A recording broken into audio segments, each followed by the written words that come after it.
It is no secret that the US is one of the most overweight countries in the world. Is that due to the unhealthy habits we make as kids, or is it just simply due to the fast access we have to the processed and packaged foods? I think it's more of the latter. So the school lunch programs and all the regulations on food for kids is beyond extreme. In this speech, I will talk about the ineffective ways the lunch programs are changing the schools of America. These programs cause unsustainability in a student's diet and energy. We will cover 3 points that discuss the need for change in the school lunch systems. The lunch programs now are unorganized, have very little to no variety, and leave students with no energy to finish the day. Lunch periods set up in middle and high schools around the country are set up in an unorganized, chaotic way. There is rush to be first in line, which causes pushing and cutting in line among the students.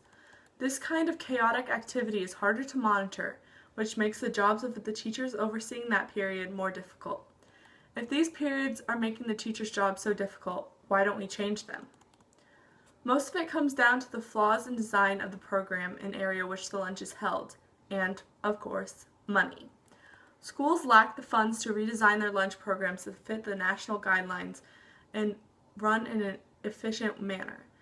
The unorganized running of the lunch periods also give the students less time to eat and enjoy their lunch period. If a group of students have the unfortunate spot in the back of the line, there is no way to tell how long it will take them to get to the front to receive their food. There is not enough time for the students to eat, which if they want to. The unappealing organization of the food itself is another factor that causes lunch to be ineffective. Food in school lunch lines is often in metal tubs in a row. Foods get mixed together, dropped to the floor, or may just look unappetizing from the start. Most all unhealthy fruits and vegetables are frozen or come in a bag. They are served in yet another standard lunchroom metal tub. Another problem with the current school lunch programs is the variety and amount of healthy choices available. When it comes to food in the high school, it is all about the first impression.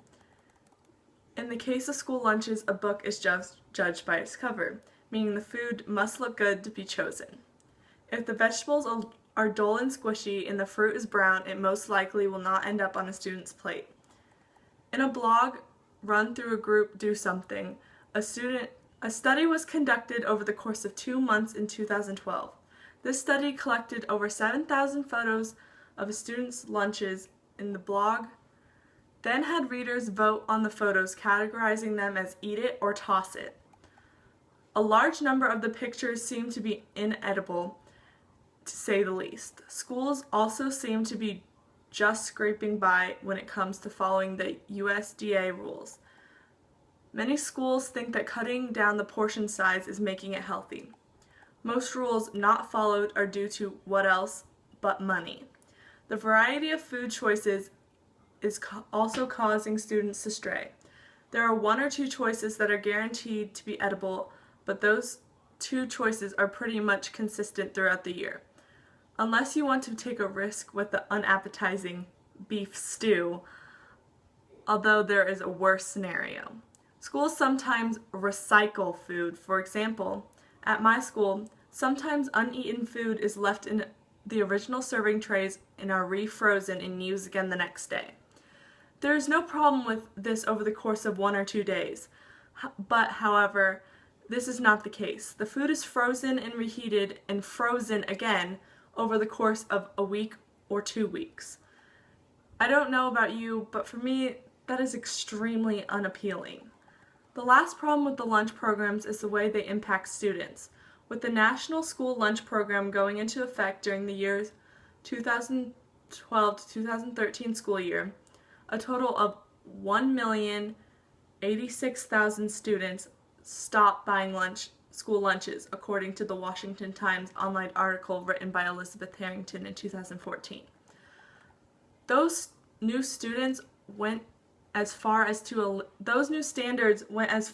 eliminate peanut butter and jelly sandwiches served in school lunch programs. Peanut butter and jelly was somehow proven to be unhealthy according to the USDA standards. In order to meet USDA calorie standards, schools cut back on the amount of food they serve instead of the type of food they serve. Either way, students are left with less energy to finish the day. After lunch, students have an addition of 3 to 5 more classes to complete along with other after-school activities.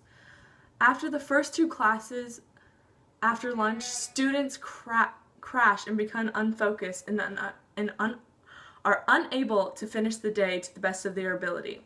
High school is tough, but the food shouldn't be. The lunch programs in schools across America are not adapting to the needs of the students there, despite the regulations passed. Lunches are unorganized, have little variety, and do not accommodate to students' needs. By enforcing and changing the rules and regulations of the national school lunch programs, both schools and students will benefit. It's hard to find enough energy to carry yourself throughout the day, but by getting a good meal in at lunch, suddenly finding that energy isn't too tough.